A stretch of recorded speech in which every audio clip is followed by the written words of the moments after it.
الصلاة والسلام على سید المرسلین اما بعد فاعوذ باللہ من الشیطان الرجیم بسم اللہ الرحمن الرحیم۔ وصال بصحابت ام المومنین حضرت عائشہ صدیقہ رضی اللہ تعالی عنہ 17 رمضان مبارک میں ام المومنین حضرت عائشہ صدیقہ رضی اللہ تعالی عنہ کی وصال کا دن۔ ام المومنین حضرت عائشہ صدیقہ رضی اللہ تعالی عنہ کا نام عائشہ تھا۔ کنیت ام عبداللہ کے نام سے مشہور ہے اور القبات حمیرہ اور صدیقہ ہیں۔ حضور پر نور صلی اللہ علیہ وآلہ وسلم نے بنت الصدیق سے خطاب فرمایا۔ حضرت عائشہ صدیقہ رضی اللہ تعالی عنہ کے والد ماجد کا نام خلیفہ اول حضرت ابو بکر صدیق رضی اللہ تعالی عنہ تھا اور ان کی والدہ ماجدہ کا نام حضرت ام رمان رضی اللہ تعالی عنہ۔ ام المومنین حضرت عائشہ صدیقہ رضی اللہ تعالی عنہ حضور کریم صلی اللہ علیہ وآلہ وسلم کی ازواج محترات تھی۔ حضرت عبداللہ رضی اللہ تعالی عنہ حضرت عائشہ صدیقہ رضی اللہ تعالی عنہ کی بھانجے یعنی آپ صلی اللہ علیہ وسلم کی بہن حضرت اسماء رضی اللہ تعالی عنہ کے صاحبزادے تھے، جو زیادہ تر اپنے باپ کی نسبت سے عبداللہ زبیر رضی اللہ تعالی عنہ کے نام سے مشہور ہے۔ عرب میں کنیت شرافت کا نشان تھی، کیونکہ حضرت عائشہ صدیقہ رضی اللہ تعالی عنہ کی اولاد نہ تھی، اس لیے کوئی کنیت بھی نہ تھی۔ ایک دفعہ حضرت محمد صلی اللہ علیہ وسلم سے حسرت کے ساتھ عرض گزار ہوئی کہ اے بیویوں، تم نے اپنے سابقہ اولاد کے نام پر اپنی کنیت رکھ لی، میں اپنی کنیت کس نام پہ رکھوں؟ تو آقا دو جہاں سرور کائنات حضرت محمد مصطفیٰ صلی اللہ علیہ وسلم نے فرمایا، اے بھانجے عبداللہ کے نام پر، اپنے بھانجے عبداللہ کے نام پر رکھ لو۔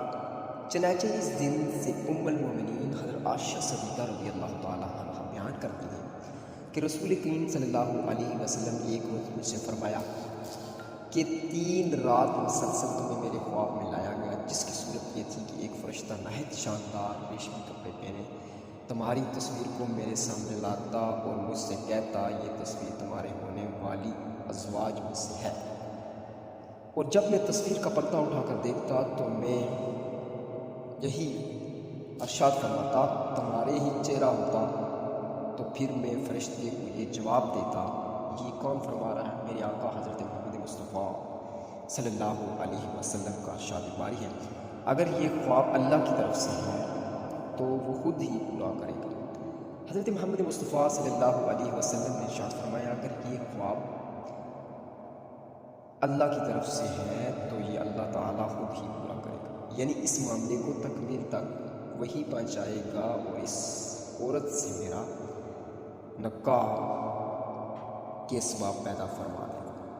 تو حضرت عائشہ صدیقہ رضی اللہ تعالی عنہ کی وہ شان جو آقا صلی اللہ علیہ وسلم کی نسبت ازواج مطہرات میں سے عرب شادی کے وقت کم سے کم 17 یا 19 حدیث کی روح سے بتائی جاتی ہیں۔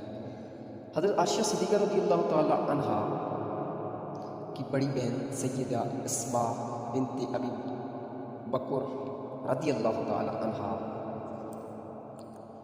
طویل عمر صحابیات میں سے ہیں۔ عبداللہ بن زبیر رضی اللہ تعالی عنہ کی والدہ محترمہ ہیں، بڑی تعالیٰ کی رسیدہ عبادت گزار اور بہادر خاتون، ان کی عمر تمام 100 سال لکھی جاتی ہے۔ سیدنا عائشہ صدیقہ رضی اللہ تعالیٰ ان سے 10 سال چھوٹی ہیں۔ سیدہ اسما حضرت عبداللہ بن زبیر کی شہادت کے 5 یا 10 دن بعد فوت ہوئی۔ سن وفات 73 عیسوی 73 عیسوی، اس حساب سے سیدہ اسماء کی عمر ہجرت کے وقت 27 سال تھی، اور سیدہ عائشہ صدیقہ رضی اللہ تعالیٰ عنہ ان سے 10 سال چھوٹی ہے، تو آپ کی عمر ہجرت کے وقت 17 سال اس نسبت سے ہوئی کیونکہ حضرت عائشہ صدیقہ رضی اللہ تعالیٰ عنہ سے یہ چھوٹی تھی۔ دیکھا اور میرے علاوہ کسی زوجہ مطہرات نے نہیں دیکھا۔ نبی کریم صلی اللہ علیہ وسلم نے مجھ سے نکاح نہیں کیا یہاں تک کہ جبرائیل میری تصویر لے کر آئے۔ نبی کریم صلی اللہ علیہ وسلم کے پاس جبرائیل اس وقت بھی آ جاتے جب میں نبی کریم صلی اللہ علیہ وسلم کے ساتھ بستر میں ہوتی کے بارے میں قرآن کریم کی آیات نازل ہوئی جس میں لوگوں کی بہت سی جماعتیں ہلاکت کے قریب پہنچ گئی تھی۔ نبی کریم صلی اللہ علیہ وسلم کا انتقال میرے گھر میں میری باری کی رات میں میرے دن اور میرے سینے اور گلے کے درمیان ہوا۔ مستند امام اعظم رحمۃ اللہ علیہ سے یہ ثابت ہے۔ تو حضرت عائشہ صدیقہ رضی اللہ تعالیٰ عنہ حضور کریم صلی اللہ علیہ وسلم کی زوجہ کلائی، تو اس طرح سے ہمیں ان کی زندگی سے سبق حاصل کرنا چاہیے۔ اللہ تبارک و تعالیٰ سے دعا ہے کہ اللہ تبارک و تعالیٰ تمام خواتین کو، تمام امت مسلم کی خواتین کو صحیح پیرا حضرت عائشہ صدیقہ رضی اللہ تعالیٰ عنہ کی نقش قدم پر چلنے کی توفیق عطا فرمائے۔ وآخر دعوانا الحمدللہ رب العالمین۔